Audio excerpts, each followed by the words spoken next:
So I'm gonna be a little bit different than usual today. I've been doing all these videos on nature photography, and I've realized I'm not really telling you how to do it.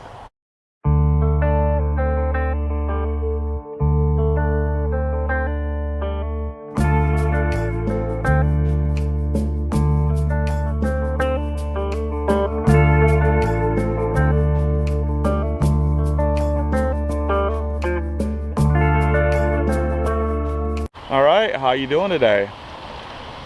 Been going over some of my past nature photography videos and realized I'm showing you what I'm doing. I'm not telling you how to do it.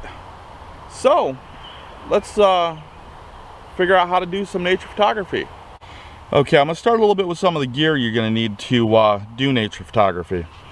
All right, camouflage comes in handy. I mean, you don't want to scare the critters off. Backpack here to carry the gear, good way of doing it. Tripod can help, and of course you need a camera. Now right now I've got the kit lens on it, and that's 18 to 135 millimeter focal length. That's not going to really get you too much, so I've got the 70 to 300 millimeter right here, get you a little bit further. With those two you can do handheld pretty good, but you still got to get pretty close to your subject in order to do it. And I got a couple old manual lenses. This one here is 400 millimeters. This one here is 500 millimeters. Plus it also has a lens doubler right there, making it an effective focal length of 1000 millimeters. Those guys have to be used on the tripod. You're not gonna get anything still with that. So I'm gonna walk over into the swamp, gear up a little bit, and I'll talk you through some of the settings and see if we can't get a photograph of a bird or something like that while I'm showing you how to do this. One piece of gear I forgot to mention: spare batteries. I always want to keep a couple on hand.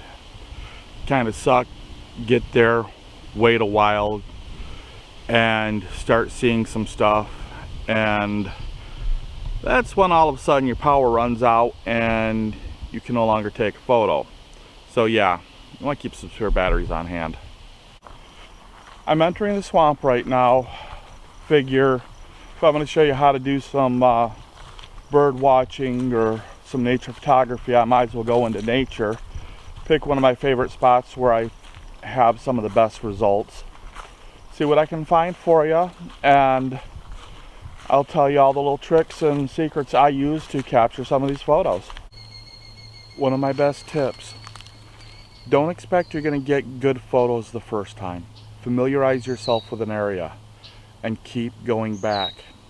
Every couple weeks, a little bit different season, different weather conditions, because the first time you see something somewhere you might scare it off. But you know, it's environment, so it's a good possibility it'll come back. Maybe find a vantage point or set up a blind or something like that, but keep returning to an area. Get the wildlife used to you, and just be patient, and it will come out. When using a long telephoto lens such as the one I have on my other camera here, you want your settings to be for action mode, shutter priority. You want to use a shutter speed faster than the focal length of the lens. So this is a 500 millimeter lens. You want a focal length over 1/500th of a second, probably 1/1000th. In this case I've got it set up to 1/2000th of a second, and usually then you shoot with the aperture pretty much wide open. One of the hardest parts is knowing that not every trip is going to get you a photo. I mean, it's a beautiful day. I'm enjoying being out here. As I was walking out to where I'm at right now, I saw a couple sandhill cranes, and I slowly tried to get out of their line of sight, got my gear set up, and as I'm setting up the tripod, the big lens, so I can gently sneak around and see them, I see a deer watching me, and I'm like, oh, that's pretty cool, he's off in the distance. Get up over by where the cranes were, and they're gone. And as I'm trying to get a little closer, I saw the same deer again, scared it, and it just goes running through and all the birds go flying off. So I'm not going to see anything here today, but it happens sometimes.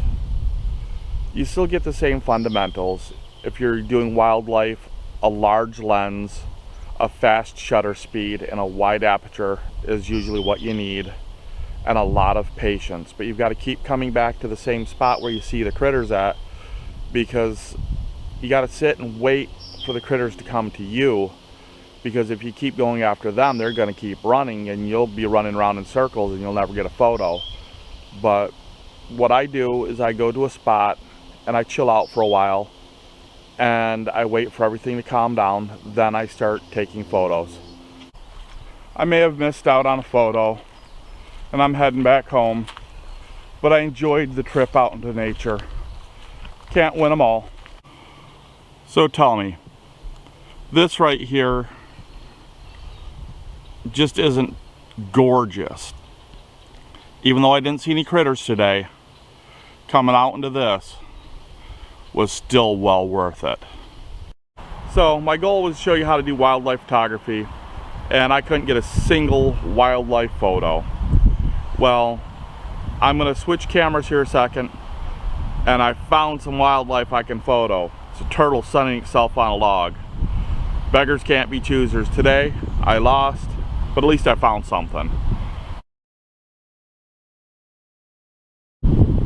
For me, it's about the journey. I don't always win, I don't always get a good photo, but when I do, it's just a lot of fun. And I use that feeling to just motivate me to get out to try it again. Who knows, I get a photo this time, maybe not the next, but I have a lot of fun every time. And for me, that's what it's about. So if you've learned anything at all from this video, click the like button, subscribe to the channel, hit the notification bell for future episodes, and please share this video with someone else. Next week, I'm going to start working on landscape photography. With any luck, the landscape won't run away like the animals did, but we'll see.